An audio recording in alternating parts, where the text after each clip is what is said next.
미국 국방부는 은연중에 지금 한국의 전작권 전환을 바랍니다. 그러니까 이게 뭐냐면 북한과 전쟁 시에 너희가 전적으로 책임져야 되는 거고, 미국은 한국이 영국처럼 자기 책임을 잘하면서 이 중국의 한시 방향, 또 북한까지 포함해서를 주도적으로 막아주길 바라고 있습니다.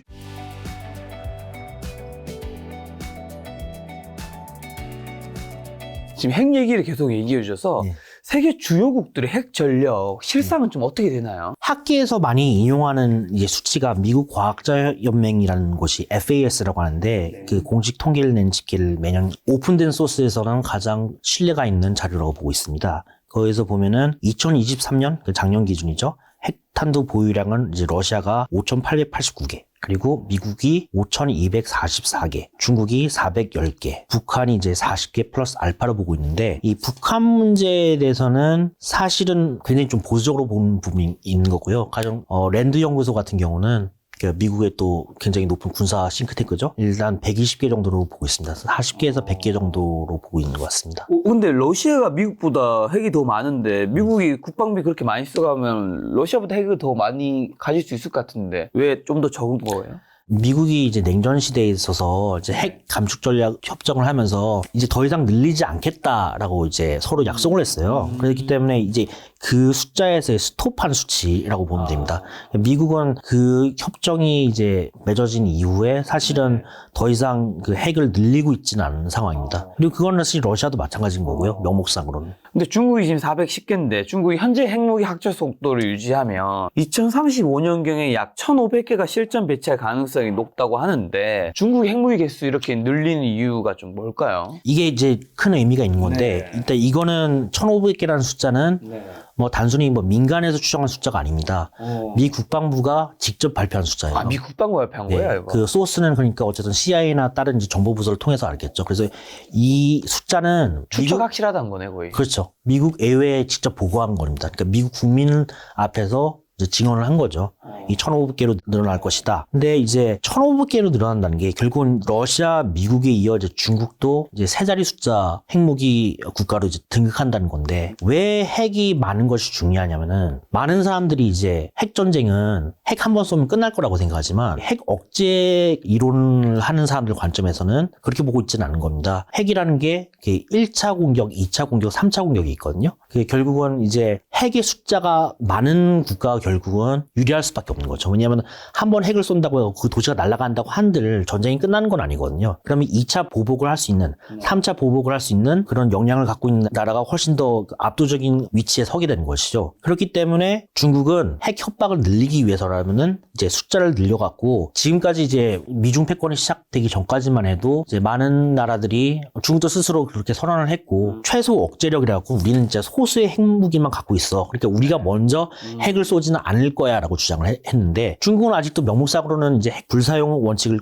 고수하고 있습니다. 근데 그렇게 선언하면서 이게 핵을 이렇게 세 자리 숫자로 늘린다는 거는 우리가 먼저 핵을 공격할 수도 있어 라는 거를 이제 나타내는 약간 지표가 되는 것이고, 최근에는 이제 타이완 해협에서 이제 재밌는 것이 전략 폭격기가 많이 이제 등장하지 않습니까? 전략 폭격기는 결국 이제 핵을 실을 수 있는 무기잖아요. 설사 거기에 핵무기를 실지 않는다 그래도 언제든지 우리가 핵으로 이제 협박할 수 있다는 그런 어떤 상징성을 보여주시는 거죠. 그렇기 때문에 그 부분에 있어서 어떻게 보면 이제 핵을 통해서 다른 경제적 이권이나 이런 것을 이제 노릴 수 있는 세법도 이제 넣어놓고 있는 거죠. 자, 두 거대 핵 보유국 러시아와 중국, 그리고 이제 소형 핵 보유국 북한과 이제 대한민국 같은 공간의 지역에 있는데 한국에 핵이 떨어질 확률이 정말 있을까요? 그리고 만약에 한국에 핵이 떨어지면 미국이 뭐 그걸 지켜줄 수 있나요? 굉장히 어려운 질문인데 상황이 어떻게 다르냐에 따라 다르기 때문에, 다만 이제 뭐 냉전 시대에도 보면 알겠지만 핵 전쟁 위험은 항상 있었습니다. 근데 이제 이거는 미국 전략사령관이라면 이제 핵무기 투사를 관장하는 총책임자죠. 대통령 승인이 있으면 바로 이제 핵 쏘는 사람인데, 미 전략사령관이 미국 의회에서 이런 말을 해요. 우리는 역사상 처음으로 한 개의 완전한 핵 무장 역량 국가가 아닌 두 개의 미국과 견줘도 손색이 없는 핵 적성 국가와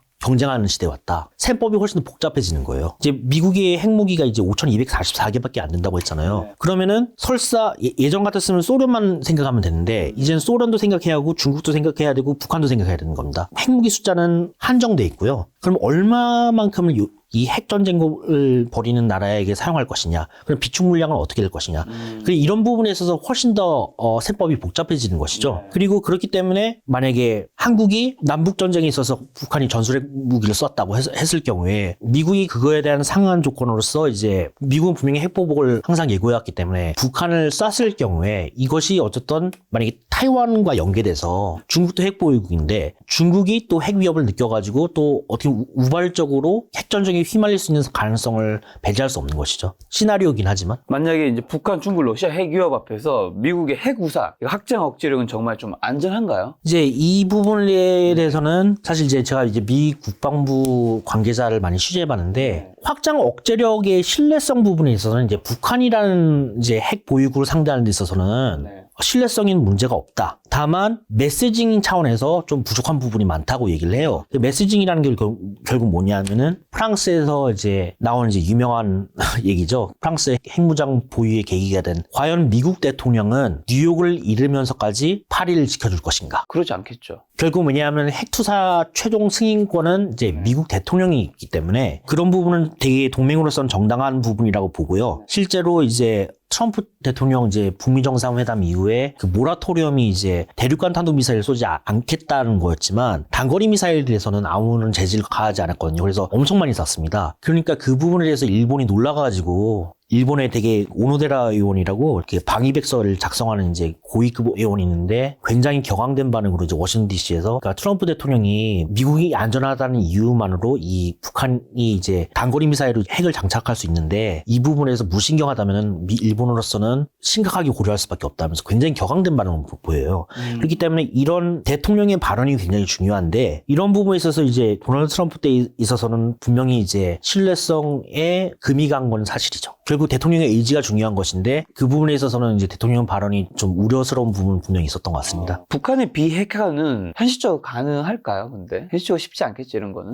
이 부분에 있어서 바이든 대통령이 들어서 좀 재밌는 부분이 바이든 대통령이 들어서 처음으로 대북 정책 검토라는 걸 해요. 그러면서 이제 북한 비핵화는 이제 포기하지 않겠다는 얘기를 하지만 그러면서도 과거에 했던 전략적 인내나 이런 걸 하지 않고 대화를 위한 대화는 하지 않겠다고 얘기를 해요. 그러면서 최근 들어서는 바이든의 이제 관계자들이 말하기 시작하는 거는 북한의 비핵화는 포기하지는 않겠지만 그 이상을 이루기 위해서 이제 중간 조치도 고려할 수 있다는 말을 하거든요. 그거는 결국 이제 핵 군축으로 간다는 얘기인데 그렇게 보면 우리나라 입장에서는 굉장히 좀 심각한 부분이 되는 거죠. 그리고 북한의 핵을 그대로 인정하게 되는 것이니까 물론 미국은 인정하진 않겠지만 근데 어쨌든 최근 들어서 이제 미국 정부는 좀 더 이제 북핵 문제에 대해서 비핵화가 현실적으로 가능하지 않다. 당장 일어날 수 없다는 부분에 좀 더 무게를 싣고 있는 것 같고요. 그렇다면은 북한이 핵 트리거 그러니까 핵 방아쇠를 당기지 않게 어떻게 하면 될 것인가. 요게 더 초점을 맞춘 것 같습니다. 그래서 억제력 강화나 이런 부분에서 훨씬 더 포커스를 맞추고 있는 부분이 있습니다. 아무래도 핵이 이제 이슈가 있다 보니까 한국도 핵을 갖고 싶어 하는 부분들이 있잖아요. 국민도 그런 생각이 있던데 한국의 핵 무장 가능성은 있는지라 한국이 핵을 가질 수 있는 방법은 뭐가 있을까요? 이게 굉장히 어려운 질문인데요. 일단 첫째로는 한국이 핵 무장을 할 수는 있죠. 그건 결국은 이제 국민의 선택의 문제니까. 그리고 실제적으로 윤석열 대통령도 작년에 이제 미국을 방문하면서 우리가 마음 먹으면 6개월 안에 핵무기를 만들 수 있다. 우리 역량은 된다고 얘기는 하지만 이제 문제는 핵을 갖게 됐을 경우에 나타날 수 있는 이제 경제적인 피해. 그러니까 뭐냐면 우리는 지금 핵을 보유하고 있지 않기 때문에 NPT 체제에 있기 때문에 이제 원자력 발전이라는 걸 돌릴 수 있는 거거든요. 근데 그런 부분에서 이제 우리가 NPT를 탈퇴하게 되면 이제 국제사회의 제재를 받을 수밖에 없는 부분이 있는 것이고 그런 부분에 있어서 이제 좀 더 현실적으로 우리가 진지하게 생각하고 있는 것인가. 두 번째는 뭐냐면은 이 핵무기라는 게 어마어마한 비용이 들어갑니다. 미국도 사실 이게 핵무기 예산 때문에 항상 정쟁이 되고 있는 것인데 민주당 같은 경우는 이제 핵무기 없는 세상을 지향하면서 핵무기 예산을 좀 줄이려고 하고 있고요. 그에 비해서 공화당은 이제 핵무기 늘려야 된다, 현대화를 해야 된다고 주장하는 부분이 좀 많은데 그만큼 돈이 많이 들어갑니다.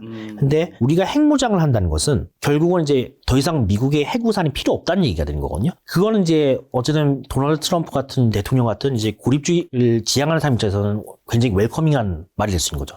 니네 우리를 신뢰하지 않는다고 했지? 핵우산 필요 없어? 그래, 핵무기 니네 갖고 대신 우리는 주한미군 뺄게. 이런 논리가 만드는데도 엄청 크게 작용할 수 있는 부분이 있기 때문에 여러 가지 다각도를 생각해 봐야 됩니다. 또 이제 핵무기를 우리가 보유했을 경우에 이 종심이 짧다고 했잖아요. 핵무기 보관소는 어디다 만들 것이며 결국 이 북한의 포화 사격으로부터 방어해야 되는데 그러면은 방공호 벽도 굉장히 두껍게 지어야 되고 그런 부분에 있어서 이제 정말로 이제 실질적으로 우리가 고민을 하고 있는 것인가.